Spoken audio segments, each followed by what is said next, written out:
Hey guys, Trey and Lee Morgan here. This is our first ever podcast that we have done. So we don't have any of the really fancy intro music yet or anything that a lot of other podcasts have. We're in the process of learning. We're hoping quality will come through and sound all right. And we're excited about getting started on this. We're going to try to record every Wednesday and post every Wednesday afternoon and shoot for about a 30-minute podcast so that you can listen on your way to work or something along those lines. We can't promise it'll all be 30 minutes. Some of it may be closer to 20 minutes, but just depending. We're going to do marriage stuff. We've got a lot of marriage stuff we're going to talk about, some family stuff we're going to talk about, and different things along those lines. But I don't want to be the only one talking, so I also have my wonderful wife here that I love, Miss Lee. Hey, everyone. And tell us a little bit about who Trey and Lee are. Okay, we grew up in Amarillo, Texas.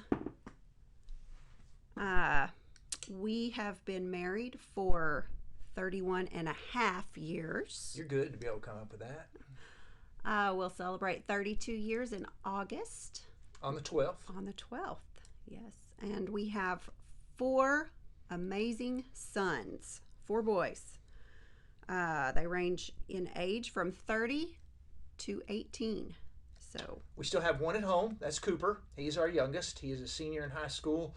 We'll graduate this May, and then we will become empty nesters. And I don't know what Lee thinks about this, but I'm kind of excited and nervous about it all at the same time. Do you feel that way, or? Yeah. I try not to dwell on it too much so I don't get all up in my feelings, but yeah, it's going to be good. Yeah, I think so. We're going to find that we've got more time, but our kids are all close enough that we can drive and check on them on a regular basis, and that makes it really nice.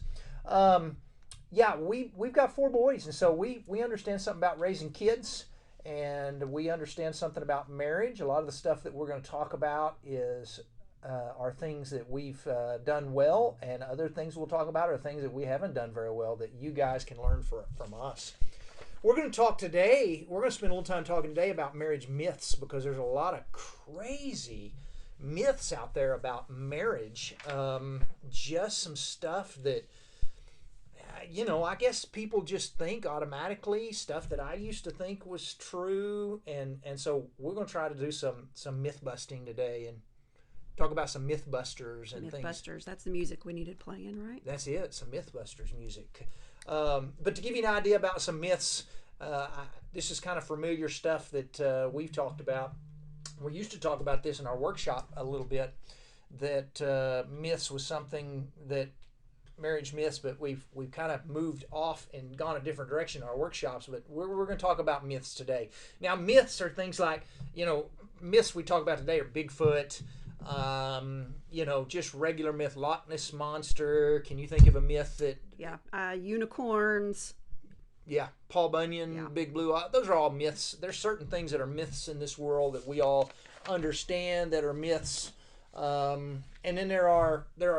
We grew up. I know you and I grew up with silly myths that we were told as kids that we found out as we got older. Yeah, parents tell kids some crazy things, don't they? Yeah, like what's one of the things that you heard growing up? If you make an ugly face, it might freeze. Yeah, I remember that too, and I don't know who invented that. Maybe some mama that was taking her kids somewhere and she didn't want them to embarrass her, so she said that, and it I don't know. Everybody says it. Boy, don't make an ugly face. You might. And then every now and then, don't you kind of see a kid that you think, hey, that may be true. Oh, that's not that's nice. not nice. I'm sorry. One that I grew up with, I know you haven't ever heard, but my family was a little weird. You'd agree with that. But one I grew up with was, don't play with matches or you might wet the bed. So crazy. It is. And I don't know where it came from, but I honestly was fearful of this myth growing up. I stayed away from matches because I didn't want to wet the bed. And I know other people have heard of that. Some of you may not listen to the podcast, but some of you have heard that. And I didn't play with matches. And there were a few times as a little bitty kid, I'd wake up in bed in the mornings and go, Hey, I didn't play with matches yesterday. Aw. Yeah, that's what kids do. Can you think of any others? Oh, if you cross your eyes, they might stick. Yeah, Might stay that way. That's a myth. You remember the one, I actually believed this one the longest up until we had kids. Someone once said that if you swallow your gum, that's not good for you because it won't digest for 7 years. Yeah. Yeah, and I really believed that. And then we had kids, and I realized that wasn't true when I changed kids' diapers. Right. Yeah, where you can find that in about 3 days, Yeah, right? we snuck our kids' gum probably before we should have. Yep, that is right. So let's talk marriage myths. Let's talk about some things that the world may believe, or maybe some of the listeners may believe that are not true. That are some myths out there. So take off. Tell us one of the myths you wrote down, Lee. If you ignore or deny problems, they'll just go away. So you're saying if I've got problems in my marriage, what we shouldn't do is ignore them or deny them. Exactly. We're pretty good about just sweeping things under the rug, thinking, I don't want to bring this up. We're not going to talk about it. It'll just work itself out. That is true. That is true. And that is a myth. A lot of times people think, hey, if we'll just ignore it, it'll go away. And a lot of times there are some things that we deal with in marriage that little things that do work themselves out. But if we've got a big thing that needs worked out, you have to seek help through a counselor or a mentor, somebody who's been through a situation like that, someone you can seek some guidance from, a church leader, a minister, clergy, somebody like that is a good idea. Exactly. A lot of times people just don't want to swallow their pride and do that. They don't want to put out any money, for counseling, that kind of stuff. But yeah, it's pretty essential if you're having a problem to get it worked out. You said something that was kind of interesting. You said some people don't want to put out a lot of money for counseling. We oftentimes hear couples say that they can't afford counseling. The average cost of a divorce today in America is about $25,000. I read that somewhere the other day. $25,000 is what the average cost. That's incredible. Yeah. So don't say you can't afford counseling, because what you can't afford is a $25,000 Exactly. divorce. Invest a little bit of money into your relationship. Yeah. Here's another myth for you. Besides not ignoring problems, another big myth today we hear is that great marriages just happen. They don't take any work. That they just, a couple wakes up one day down the line and they go, man, I don't have a clue how we got this great marriage. It just kind of accidentally happened over time. So what makes that a myth? Oh, man.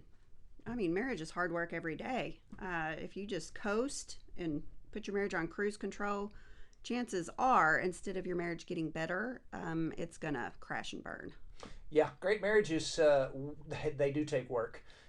You cannot just expect to wake up and have a great marriage. If you want to get in shape, you just don't expect to wake up the next day and be in shape. It's going to take effort. If you want a great marriage, you just don't wake up the next day and have a great marriage. It takes effort. It takes work. What are some ways? We're going to talk about these in other podcasts. 2 or 3 ways that we can think of that things that we can do to build a stronger marriage. Build a friendship. Okay. Do things, have things in common. As a husband and a wife. As a husband and wife, yeah. Spend time together, dating and things like that. Absolutely. A marriage workshop, a marriage retreat, take a marriage class at your church.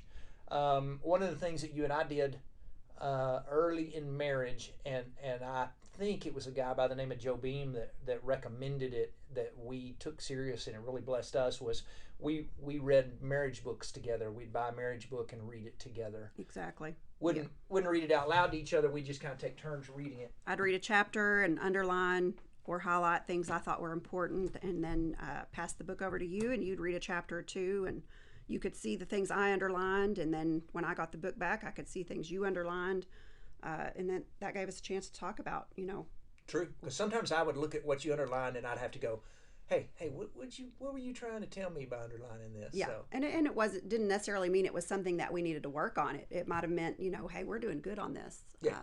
Yeah. But it was good. So those are all ways to help work on your marriage. Dating, read a book together, go on a retreat together, sneak off on a weekend together. Mm-hmm. That's your not kids will always easy to survive. do. Your kids will survive. Find some childcare. Yes. And find somebody that can keep them, and then tell them you'll watch their kids one weekend where they can sneak off. That is just very healthy for your marriage. So let's do another myth. How about my marriage will always be perfect? Huge myth. Huge myth. Marriages are going to have ups and downs. That's just a given. Things are not always going to be perfect. You're going to have some problems that you're going to have to work through. Um, if my marriage is having some problems, does it mean I have a bad marriage? No, absolutely not. I mean, there are days that you and I just as soon, not talk to each other. They're just days. Are you saying there's some days that you don't like me? There are just days we don't like each other. I think you're right. That's not very often. All right, we want our podcast folks to listen. We like each other, but there are just days as people. I think you probably understand that we just don't like each other, or it's just kind of like we're not getting along and connecting. And yet we choose to. We still got a great marriage. Absolutely. And there are always going to be things that we deal with, issues and problems in our past that didn't change the fact that our marriage was good, but it's never perfect. There's no such thing as a perfect marriage. There's no perfect people. So that pretty much means there's not ever going to be a perfect marriage. We've got to be good at, since there are no perfect marriages, we got to be pretty good at being good forgivers and loving one another, even on days when we don't like each other. Even on those days, exactly. Yeah. And I think a lot of couples get to that point where, they think, man, I just don't like this person anymore. And, I don't know. They don't ever get to the other side of that. They don't keep working to make it better and give up on marriage way too soon, because those feelings are going to come and go. And if you stick with it, man, marriage is good. Marriage is good if you stick through those hard times. I will tell you this, and I don't think Leah disagree with it. We've had plenty of ups and downs in our marriage, and you make the vows for better and for worse, and there are times when there's worse. There really is, but I'm really glad we did not give up in the worse, because better was right around the corner. Exactly. And marriage, man, there's just something to being married a long time and finally beginning to connect and understand each other better. And every year I think marriage can't get any better than this, and every year it does. Somehow or another our friendship deepens, and we like each other more. Yeah. All the time. There you go. What about another one?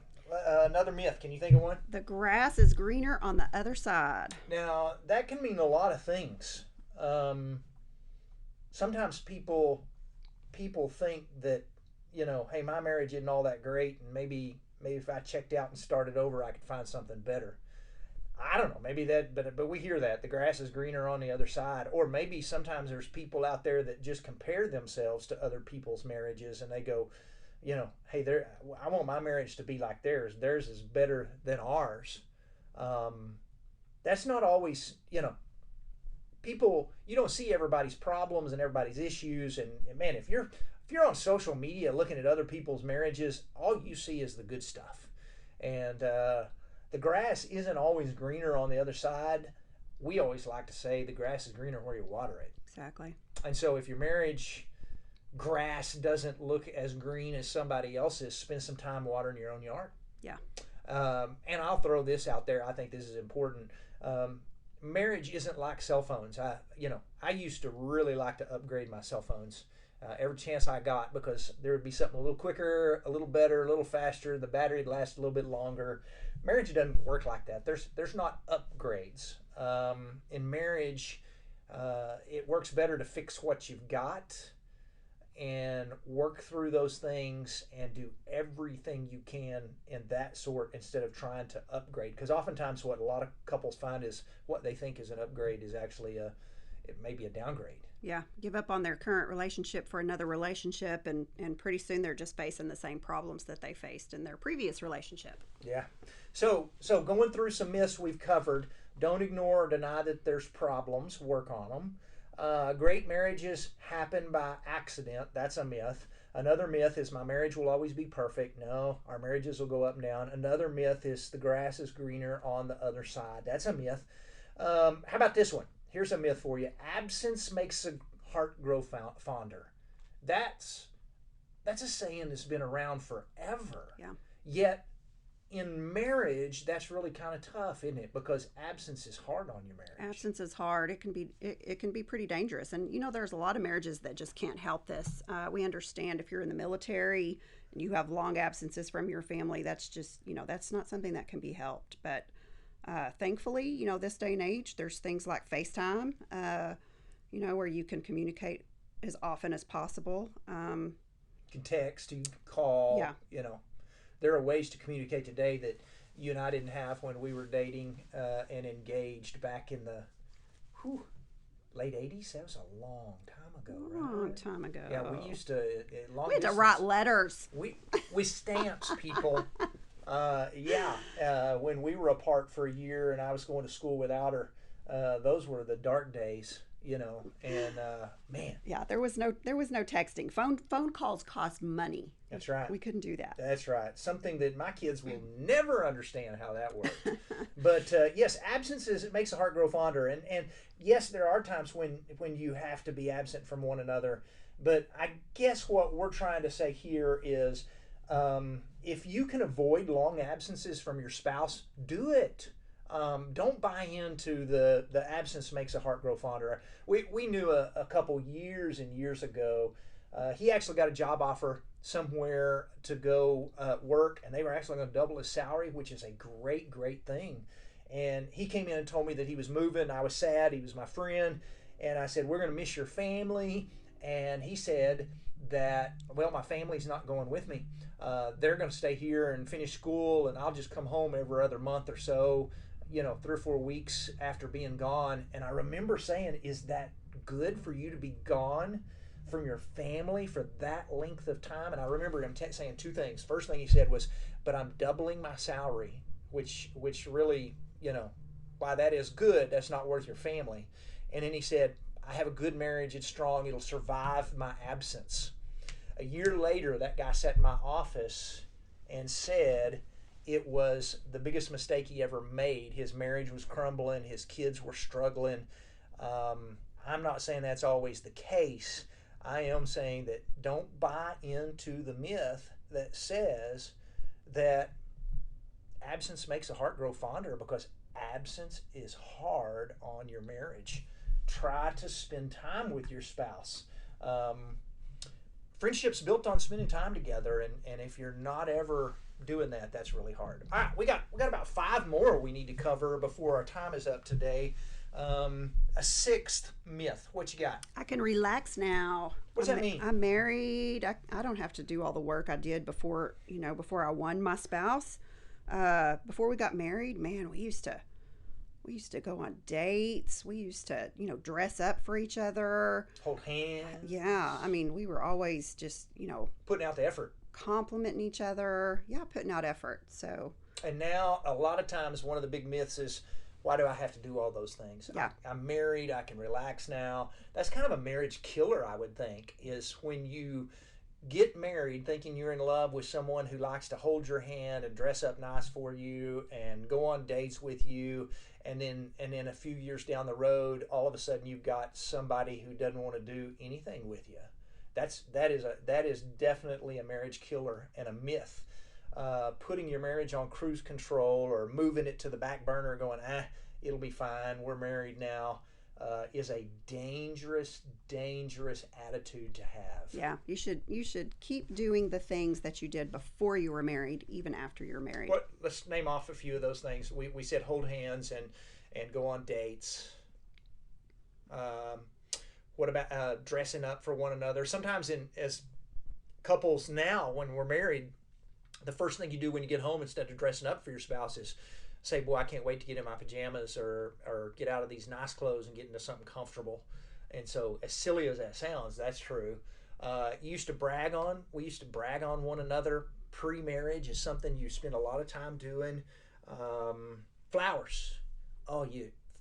That's something.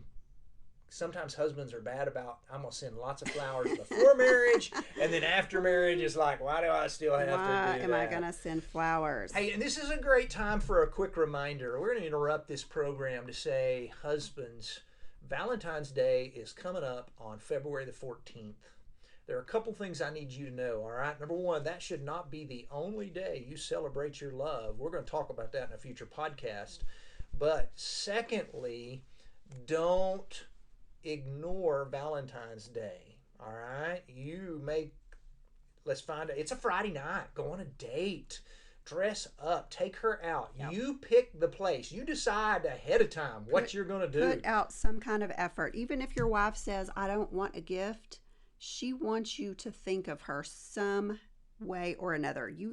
Maybe you just handwrite a card, make your own card, send her a sweet text, give her a back rub, but you don't ignore Valentine's Day. That is exactly right. You do something. She needs that, even if that's something that's not a big deal to you. But one of the best things you can do is just tell her, hey, line out a sitter. I'm taking you out tonight, and surprise her with a night out at one of her favorite restaurants and just spend some time together. That's fun. All right, now back to the regular scheduled program. But just a reminder, Valentine's Day is coming up. So I can relax now is not a good idea. Another myth, all my needs will be met all the time in marriage.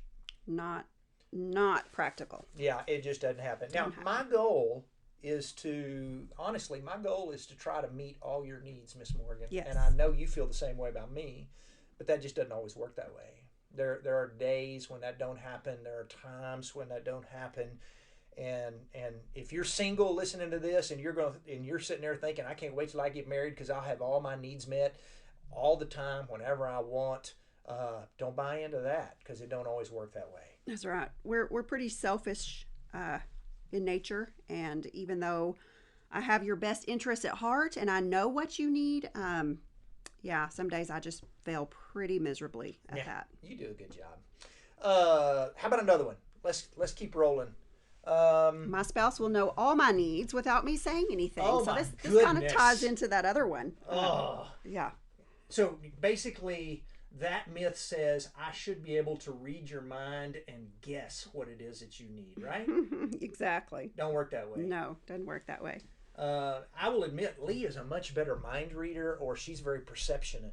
She's got, is that the word I'm looking for? Perceptive. She's perceptive, yeah. She's much more perceptive than I am. She can pick up on things that I need. I'm not very good at that with her. And she has learned, thankfully, over 31 years of marriage, if there's something that she needs me to do or something she needs from me, she just has to tell me, and sometimes more than once, right? Exactly. Yeah. Ladies, I'll throw this out there. If you think that your husband should be able to know what you need by you dropping hints or hoping that you can get the dots close enough for him to connect, you will never get those dots close enough for him to connect. Most guys don't do well with hints. They don't. Just spell it out. Tell them what you need. Yeah. We'll talk later on in another podcast about it, but it's important that your spouse know what your needs are so that they can meet those things. Here's a good one. Here's another myth. We got two more to do. Let's do this one. Your spouse shouldn't be your best friend. And I actually think that myth's kind of about gone its way. I think today we've, as a culture, realized how important it is that our spouse does become our best friend. I think so. And I think couples are building that friendship as they're dating. You know, even before they get married, they realize that they're friends. I read somewhere a while back that the divorce rate drops to about 15% in couples who feel like they are marrying their best friend and their marriage is built on friendship. And for you to have a marriage built on friendship, it requires you spending time together. It's hard to have a friendship without dating and spending time together as husband and wife and all that kind of good stuff, right? Exactly. How about one more? A happy marriage will not have problems. I think we kind of talked about that earlier, didn't we? We did. Yeah. We've dealt with plenty of problems and all that kind of good stuff. But, you're going to have problems and you can still be happy and deal with it as you work through those things. Yeah. Every marriage is going to have some problems to work through. Which sweeps back to the very first myth. Don't sweep those problems under the rug. Yeah. There's always somebody you can reach out to, that's been through what you're going through that you can seek advice from. Yeah. All right. So we talked about a handful of myths right there just for fun. Let's talk for just a quick second about something that's not a myth. What you got? Well, I honestly believe that no matter where you are in your marriage, um, whether your marriage today is struggling, whether you feel like it's good or really great right now, one thing that's not a myth is that your marriage can be better. Um, if your marriage is struggling and you're listening to this today going, I just don't think mine can be better, let me just tell you two things. One, you've got to stop what it is that's hurting your marriage. If you've got something hurting your marriage, you got to stop that. And then both of you, both spouses, husband and wife, have got to go all in and say, we want to build a great marriage and go to work. You get a husband and a wife that are both on board for building a great marriage, and it's pretty amazing what a great marriage they can build. Yeah, that's true. You know, and that made me think of a friend of ours that we had that helped proof our book. And she and her husband have an excellent marriage. And she even said so. She said, I thought we had a great marriage, but she said, I've realized after proofing through your book that I can step up my game on some things. So, it's like you said, even if you have a great marriage, there's always room for improvement. Yeah, I think you're right. I think that's just kind of the way it works.